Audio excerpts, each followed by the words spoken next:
नमस्कार दोस्तों, मैं आपका दोस्त विपिन एक बार फिर से आप सभी का स्वागत करता हूं अपने चैनल वीआरसी ब्लॉगर पर।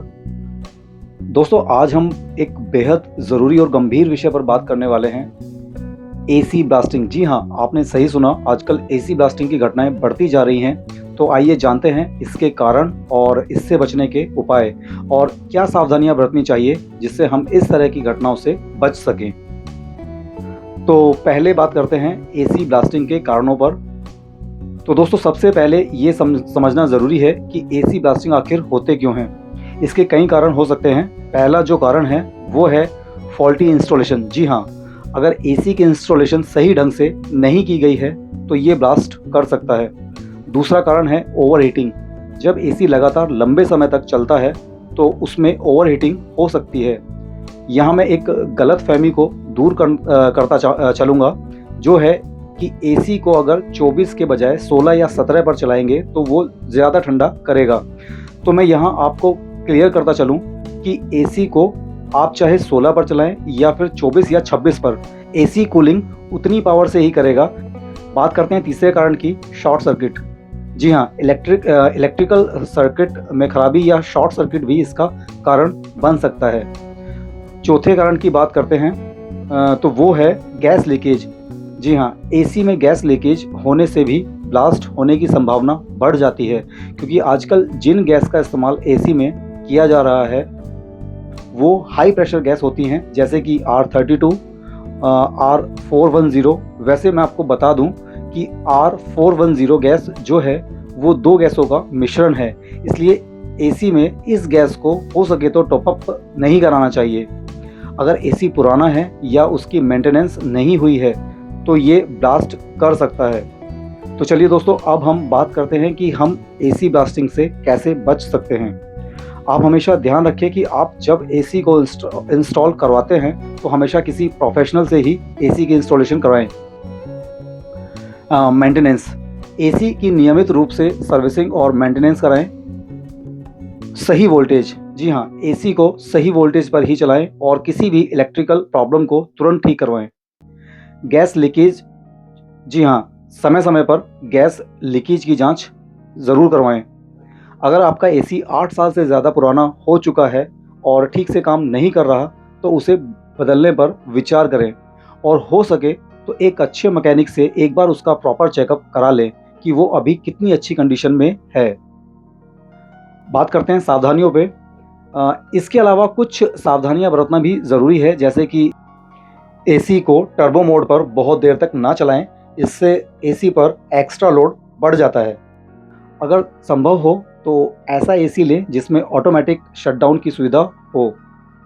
फ्लेमेबल मटेरियल, जी हाँ, अगर आपके एसी के आसपास कोई भी ऐसी वस्तु है जो बहुत जल्दी आग पकड़ लेती है तो आप उसको एसी के पास ना रखें। हमेशा मैन्युफैक्चरर द्वारा दिए गए निर्देशों का पालन करें। दोस्तों, यहाँ मैं कुछ बातों को अपनी तरफ से ऐड करता चलूँगा कि वैसे तो आपका चाहे स्प्लिट एसी हो या विंडो एसी, कंडीशन दोनों पे लागू होती है। अगर आपकी आउटडोर, वैसे ज़्यादातर जो आउटडोर होती हैं वो ऊपर छतों पर या साइड में वॉल पे, मतलब ऐसी जगह ही लगाई जाती हैं, पर आप कोशिश करें कि जो आपकी आउटडोर है वो डायरेक्ट सनलाइट मतलब उसके ऊपर ना आए। हो सके तो उसके ऊपर कोई टीन शेड वगैरह आप ज़रूर रख दें, जिससे डायरेक्ट सनलाइट आपकी जो आउटडोर है उसके ऊपर ना पड़े। तो दोस्तों, वीडियो को आगे शुरू करने से पहले मैं आपको बता दूं कि मेरे दिमाग में एक बहुत ही ज़रूरी पॉइंट आया, तो मुझे लगा कि वो भी मुझे आपके साथ में शेयर कर लेना चाहिए। तो दोस्तों, बात करते हैं नए एसी की, और यहाँ बात हो रही है स्प्लिट एसी की। तो मैं आपको बता दूं कि जब भी आप कोई नया स्प्लिट एसी लेते हैं, 2 यूनिट होती हैं, जिसमें एक आउटडोर होती है, एक इंडोर होती है।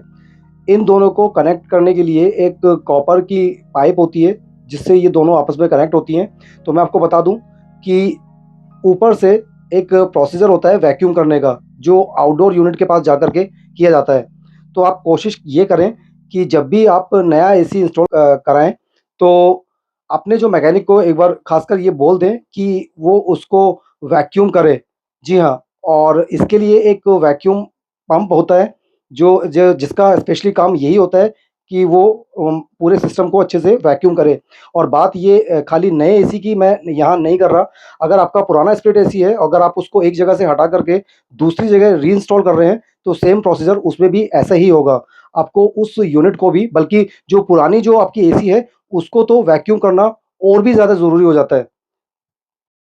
तो दोस्तों मैं यहाँ आपको बता दूँ कि जितना अच्छा वैक्यूम आपके एसी का होगा, उतनी ही अच्छी कूलिंग आपका एसी करेगा और एसी के कंप्रेसर पे लोड भी कम होगा।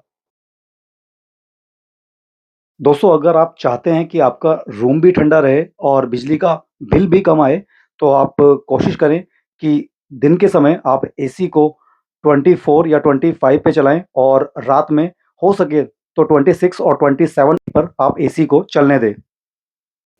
दोस्तों यहाँ ध्यान में रखने वाली एक बात और है कि जब भी आप नए एसी को इंस्टॉल कराते हैं, खासकर स्प्लिट एसी की जो आउटडोर यूनिट होती है, उसको आप खुले में और ऐसी जगह इंस्टॉल कराएँ, जहाँ पर मैकेनिक आ करके आराम से बैठ करके उस एसी की सर्विस कर सके। इससे होगा ये कि एसी की सर्विस भी अच्छी होगी और एसी की लाइफ बढ़ जाती है।